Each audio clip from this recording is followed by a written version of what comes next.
Selamat datang. Dalam video kali ini, kita akan melihat apa saja yang sudah saya dan teman-teman saya lakukan di jurusan Desain Komunikasi Visual selama 5 bulan. Penasaran seperti apa? Ikuti video berikut ini.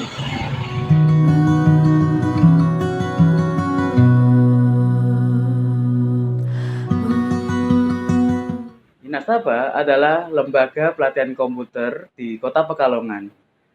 Kami dengan teman-teman mengikuti program 1 tahun untuk jurusan Desain Komunikasi Visual.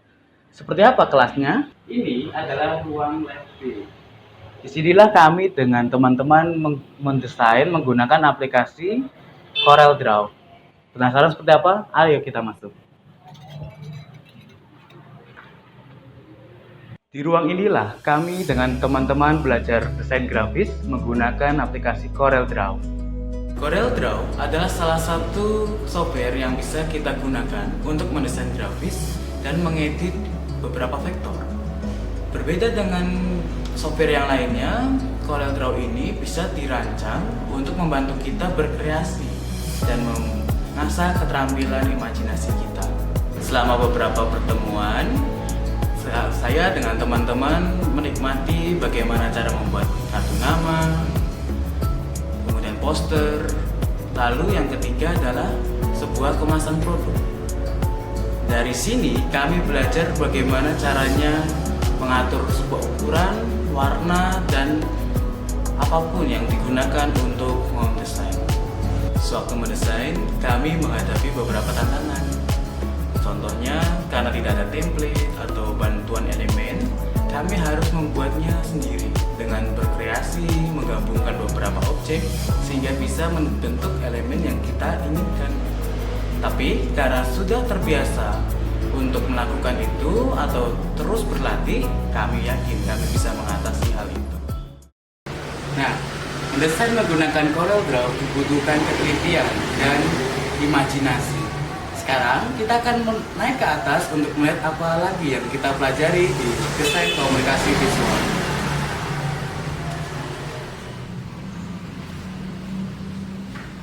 Selamat datang.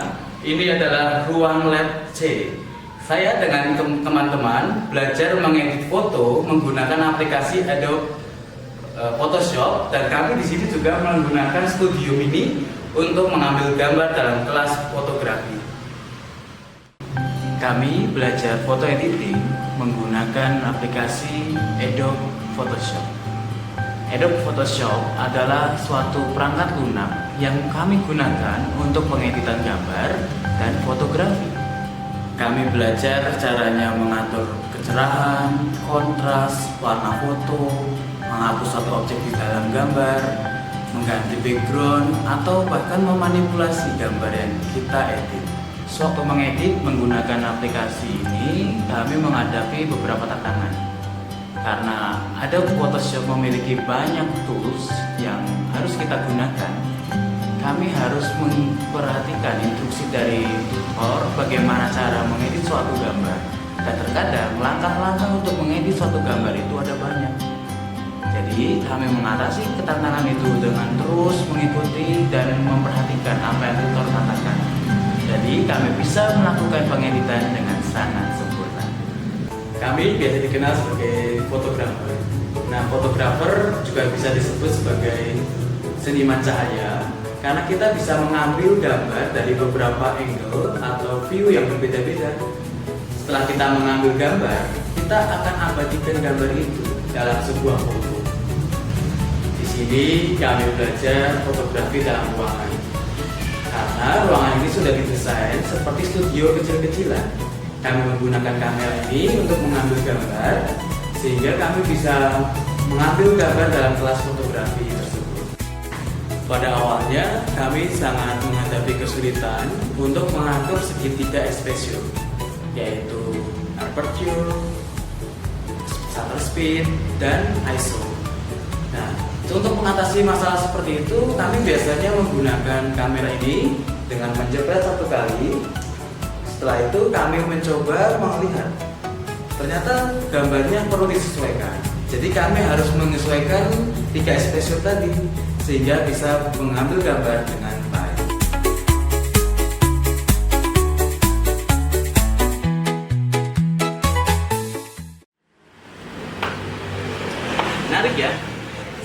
ambil gambar dalam kelas fotografi, kita langsung mengeditnya dalam aplikasi Adobe Photoshop. Nah, sekarang kita akan lihat bagaimana murid-murid melakukan hunting video di luar ruangan, yaitu ke alun-alun Kota Pekalongan.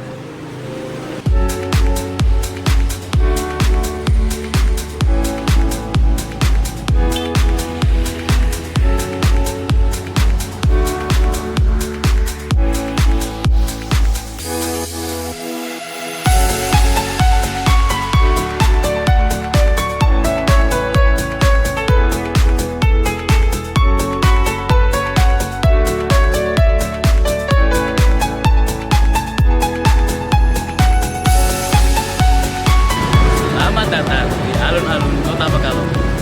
Saya dan teman-teman melakukan outing kelas ke alun-alun untuk mengambil beberapa view yang bagus agar bisa kami ambil video.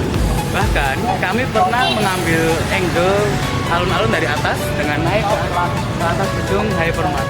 Kelas videografi berbeda dengan fotografi. Kenapa? Karena kalau videografi kita harus menyeimbangkan kamera agar tidak goyang.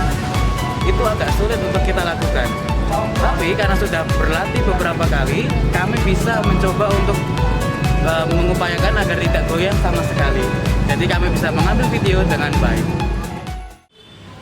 Hunting di alun-alun sangat menyenangkan. Nah, penasaran apa yang kami lakukan setelah mengambil video? Selamat datang di Lab A.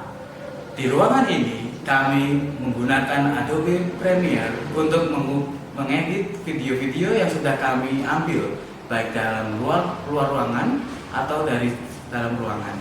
Nah, seperti apa kelasnya? Kita bisa perhatikan video berikut. Adobe Premiere Pro sangat berbeda dengan aplikasi editing video yang lainnya. Di aplikasi ini ada banyak sekali tools yang harus kami pelajari. Bahkan untuk menambahkan efek transisi atau efek-efek lainnya, kami perlu menggunakan beberapa tools dan langkah-langkah yang perlu diikuti. Jadi kami harus memperhatikan dengan baik bagaimana guru mengajar kami. Dan komputer yang cocok untuk melakukan editing menggunakan Adobe Premiere juga harus dengan spesifikasi yang tepat. Karena itu kami belajar tentang kesabaran. Sewaktu kami melakukan rendering dan exporting video, itu sangat membutuhkan waktu yang lama. Kami menikmati kelas editing video ini dengan baik. Saya paling suka mengedit video ini.